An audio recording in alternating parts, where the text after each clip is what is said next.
Hi friends, welcome to Faris home food. இன்றைக்கி வந்து டேஸ்டியான சுவையான சிக்கன் ஃப்ரைட் ரைஸ் எப்படி செய்யலாம்னு சொல்லித்தரேன். இது ரொம்பவும் நல்லா டேஸ்ட்டாக இருக்கும், குழந்தைங்களுக்கு ரொம்ப பிடிக்கும். பீன்ஸு, கேரட்டு, கோஸு தனியாக குழந்தைங்க கொடுத்தா பொரியல் சாப்பிட மாட்டாங்க.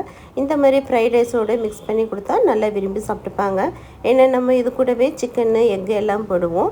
இந்த ஃப்ரைட் ரைஸ் நல்லா டேஸ்டியாகவும் ஹெல்த்தியாகவும் இருக்கும். ஹோட்டலில் வாங்கி சாப்பிட்ற மாதிரியே இருக்கும். வாங்க இந்த டேஸ்டியான ஃப்ரைட் ரைஸ் எப்படி செய்யலாம்னு சொல்லித்தரேன். வீடியோக்குள்ளே போய் பார்க்கலாம். வீடியோக்குள்ளே போய் பார்க்கறதுக்கு முன்னாடி நம்மளுடைய சேனலை சப்ஸ்கிரைப் பண்ணாதவங்க சப்ஸ்கிரைப் பண்ணிக்கோங்க. தேங்க்யூ. சிக்கன் ஃப்ரைட் ரைஸ் பண்ணுறதுக்கு ஃபஸ்ட்டு அரிசி ஊற வச்சிடலாம். பாஸ்மதி ரைஸ் ஒரு கப் ஒரு பவுலில் போட்டுக்கோங்க. போட்டுட்டு கொஞ்சமாக தண்ணி ஊற்றிக்கோங்க. தண்ணி ஊற்றிட்டு நல்லா 3 வாட்டி வந்து வாஷ் பண்ணிக்கோங்க. நல்லா பிசைஞ்சு வாஷ் பண்ணிக்கோங்க. அதுக்கப்புறம் நீங்கள் வந்து ஊற வச்சுட்டு வாஷ் பண்ணிங்கன்னா அரிசி எல்லாம் உடஞ்சிரும். ஃபஸ்ட்டே வந்து நல்லா ஒரு 3 வாட்டி வாஷ் பண்ணிவிட்டு தண்ணியை தூர ஊற்றிட்டு 10 மினிட்ஸ் வந்து இந்த ரைஸ் அப்படியே ஊற வச்சிடலாம். இது ஒரு பக்கம் ஓரமாக இருக்கட்டும். ஃப்ரைட் ரைஸ் பண்ணுறதுக்கு ஒரு பாத்திரம் வச்சுக்கோங்க. பாத்திரத்தில் 3/4 லிட்டர் தண்ணி ஊற்றிட்டு கொஞ்சமாக உப்பு போட்டுக்கோங்க. ஒரு டீஸ்பூன் எண்ணெயை ஊற்றிட்டு தண்ணி நல்லா கொதிக்க வச்சுருங்க. இப்போ கொதிக்கிற தண்ணியில் நம்ம ஊற வச்சுருக்கிற அரிசியை போட்டுடலாம். பார்த்து பக்குவமாக போடுங்க, கையில் தண்ணி தெளிச்சிடாமல். இப்போ பாருங்கள், அரிசி நல்லா கொதிச்சிட்ருக்கு. இப்போ எடுத்து பாருங்கள். அரிசி வந்து 80% வெந்தால் போதும், ரொம்ப வெந்துடக்கூடாது. கையில் எடுத்து பாருங்கள், உடைய தான் செய்யணும், நசுங்கக்கூடாது. நசுங்கினா குழஞ்சிரும். உடஞ்சா இது ஓகே, 80% வெந்திருக்குன்னு அர்த்தம். இப்போ வந்து இதை வந்து ஸ்டவ் ஆஃப் பண்ணிவிட்டு பிரியாணி ரைஸை வந்து போட்டு வடித்து எடுத்துடலாம். ஒரு வடிகட்டியில் வடித்து எடுத்துக்கோங்க. சாதத்தில் இருக்கிற கஞ்சி எல்லாம் வடிஞ்சதும் இப்போ அப்படியே எடுத்துருங்க. எடுத்துகிட்டு ஒரு பிளேட்டுக்கு போட்டுக்கோங்க. பிளேட்டில் போட்டுட்டு நல்லா கரண்டியால் பரப்பி விட்டுக்கோங்க. பரப்பி விட்டுட்டு ஒரு டீஸ்பூன் எண்ணெயை மட்டும் ஊற்றி விட்டுருங்க. அப்போ சாதம் நல்லா வரப்பாக இருக்கும். அதுக்கப்புறம் ஃபேன் காற்றுல ஒரு 15 மினிட்ஸ் வந்து நல்லா ஆறட்டும். அடுத்து சிக்கன் 65க்கு சிக்கன் கொஞ்சமாக எடுத்திருக்கேன். இதில் இஞ்சி பூண்டு, மிளகாத்தூள், சிக்கன் 65, கொஞ்சமாக தயிர், உப்பு எல்லாம் போட்டு ஊற வச்சு எடுத்து வச்சுருக்கேன் 10 மினிட்ஸாக. இப்போ வந்து ஊற வச்ச சிக்கன் 65 கொஞ்சம் கொஞ்சமாக வந்து சின்ன சின்ன பீஸாக போட்டு எண்ணெயில் போட்டு பொரித்து எடுத்துக்கலாம்.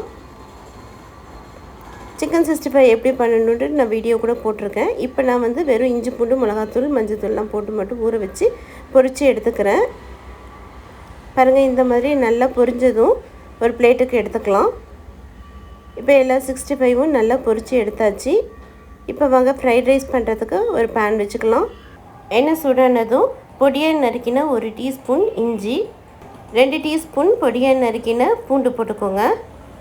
பூண்டும் போட்டுட்டு நல்லா வதக்கி விட்டுக்கோங்க. இஞ்சி பூண்டு வதங்கினதும் 3 குட்டியாக நறுக்கின பச்சை மிளகாய் போட்டுக்கோங்க. அரை வெங்காயம், பெரிய வெங்காயமும் போட்டுக்கலாம். போட்டுட்டு வதக்கி விட்டுக்கோங்க.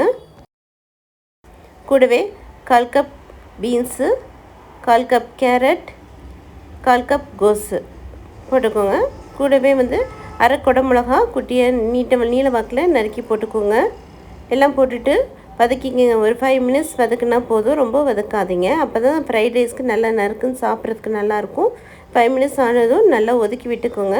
ஒதுக்கி விட்டுட்டு இப்போது நான் 5 முட்டை ஊற்றிக்க போகிறேன். உங்களுக்கு எத்தனை முட்டை தேவைப்படுதோ அத்தனை முட்டை ஊற்றிக்கோங்க. இந்த மாதிரி வெஜிடபிள்ஸோடு முட்டை போட்டாலும் சரி, இல்லை தனியாக கூட பொரித்து நீங்கள் போட்டுக்கலாம். உங்களுக்கு முட்டை வேண்டாம்னா நீங்கள் முட்டையை ஸ்கிப் பண்ணிவிட்டு வெறும் வெஜிடபிள்ஸ் மட்டும் போட்டுக்கலாம். இப்போ கொஞ்சமாக உப்பு போட்டுக்கோங்க. உப்பையும் போட்டுட்டு நல்லா ஒரு 2 நிமிஷம் அப்படியே விட்டுருங்க. லைட்டாக உப்பு போட்டு மட்டும் மிக்ஸ் பண்ணிவிட்டு ஒரு 2 நிமிஷம் விட்டுட்டு அதுக்கப்புறம் வந்து நல்லா கிளறி கொடுத்தீங்கன்னா பீஸாக இருக்கும் முட்டை. இப்போ வாங்க நல்லா கிளறி கொடுத்துக்கலாம். வெஜிடபிள்ஸோடு சேர்த்து மிக்ஸ் பண்ணி நல்லா கிளறி கொடுத்துக்கோங்க. இப்போ இந்த வெஜிடபிள்ஸையும் முட்டையும் நான் ஒரு அகலமான பாத்திரத்தில் போட்டுக்கிறேன். அப்போ தான் சாதம் போட்டு நம்ம கிளறதுக்கு வசதியாக இருக்கும். இப்போ 1 டீஸ்பூன் சில்லி சாஸ் போட்டுக்கோங்க. 3 டீஸ்பூன் டொமேட்டோ சாஸ் போட்டுக்கோங்க. 1 டீஸ்பூன் சோயா சாஸ் ஊற்றிக்கோங்க. 1 டீஸ்பூன் மிளகுத்தூள் பவுடர் போட்டுக்கோங்க. அரை டீஸ்பூன் வெறும் மிளகாய் தூள் போட்டுக்கோங்க. உங்களுக்கு வேணும்னா போட்டுக்கோங்க, இல்லைன்னா ஸ்கிப் பண்ணிக்கலாம். 1 டீஸ்பூன் க்ரீன் சாஸ் போட்டுக்கோங்க. போட்டுட்டு மிக்ஸ் பண்ணி விட்டுக்கோங்க. நல்லா எல்லாம் கலக்கிற மாதிரி மிக்ஸ் பண்ணி விட்டுக்கோங்க. நல்லா மிக்ஸ் பண்ணி விட்டதும் இப்போ நம்ம வடித்து வச்சுருக்கிற சாதத்தை போட்டுக்கலாம். கொஞ்சம் கொஞ்சமாக அப்படியே சாதத்தை போட்டுக்கோங்க. சாதம் போட்டுட்டு அப்படியே அடியிலேருந்து நல்லா கிளறி கொடுத்துக்கோங்க. அடியில் தான் வெஜிடபிள்ஸ், எக்கு எல்லாம் இருக்குது. இப்போ நல்லா மிக்ஸ் ஆகிற மாதிரி நல்லா அடியிலேருந்து சாதத்தை எடுத்து கிளறி விட்டுக்கோங்க. இப்போ வந்து நம்ம பொரித்து வச்சுருக்கிற சிக்கன் 65வும் போட்டுக்கலாம். போட்டுட்டு நல்லா மிக்ஸ் பண்ணி விட்டுக்கோங்க. நல்லா இப்போ ஸ்டவ் ஹை ஸ்பீடில் வச்சுட்டு நல்லா கிளறி கொடுத்துக்கோங்க. ஒரு நிமிஷம் நல்லா கிளறி கொடுத்துக்கோங்க.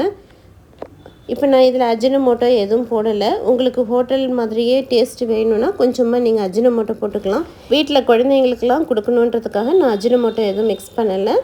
இப்போ சூப்பரான ஃப்ரைட் ரைஸ் ரெடி ஆகிடுச்சு. இப்போ இதை ஒரு பிளேட்டுக்கு மாற்றிக்கலாம்.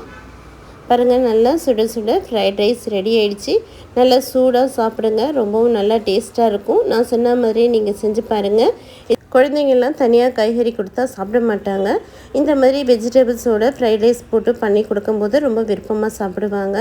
கடைசியாக கொத்தமல்லியும் போட்டுட்டு சாப்பிடும்போது ரொம்பவும் அருமையாக இருக்கும்.